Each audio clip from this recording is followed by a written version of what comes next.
আসসালামু আলাইকুম, Shaon daily vlog থেকে আপনাদের স্বাগতম। আজকে আপনাদের সাথে শেয়ার করব মার্কেট থেকে বাসায় কি কি কিনে আনলাম। প্রথমেই শুরু করছি একটা সুন্দর বেডশিট দিয়ে।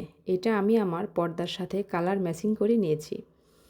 তারপর একটা হোয়াইট কালারের ম্যাট কিনলাম, যেমনটা খুঁজছিলাম সারা মার্কেট খুঁজেও পাই নাই, তাই এটা নিলাম।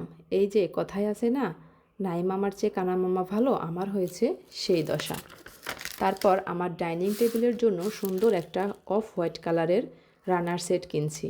আসলে আমরা মেয়েরা হাতে কিছু টাকা হলেই সংসারের জন্য জিনিস কিনতে ব্যস্ত হয়ে পড়ি। তারপর এই গজ কাপড়টা নিয়েছি আমার কিচেনটাকে নিউ লুক দেওয়ার জন্য। নিউ লুক দিলে অবশ্যই আপনাদের সাথে শেয়ার করব। কি আর বলবো, মেয়েদের চোখে মনে হয় সমস্যা আছে। ঘটি বাটি যা দেখি সবই ভালো লাগে, হোক সেটা কাচের, সিরামিক, মেলামাইন, প্লাস্টিক অথবা মাটির। চোখে যেটা দেখি সেটা না কেনা পর্যন্ত আমার মানসিক শান্তি পাই না। আপুরা, আমার মতো আপনাদেরও কি এমন হয়? হলে জানাবেন প্লিজ। এই ছোট্ট জিনিসটা নিয়েছি ছোট ছোট চামচ রাখার জন্য। এই টি অ্যান্ড কফি জারগুলো আমি 99 শপ থেকে নিয়েছি 99 টাকা দিয়ে। দাম হিসেবে খারাপ না, মোটামুটি ভালোই আছে। তারপর এই ম্যাট দুটোও আমি 99 শপ থেকে নিয়েছি।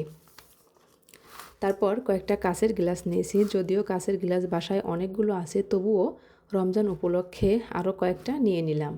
ও হ্যাঁ, এগুলো কিন্তু আমি 99 শপ থেকে নিয়েছি। গ্লাসগুলো কত সুন্দর, তাই না?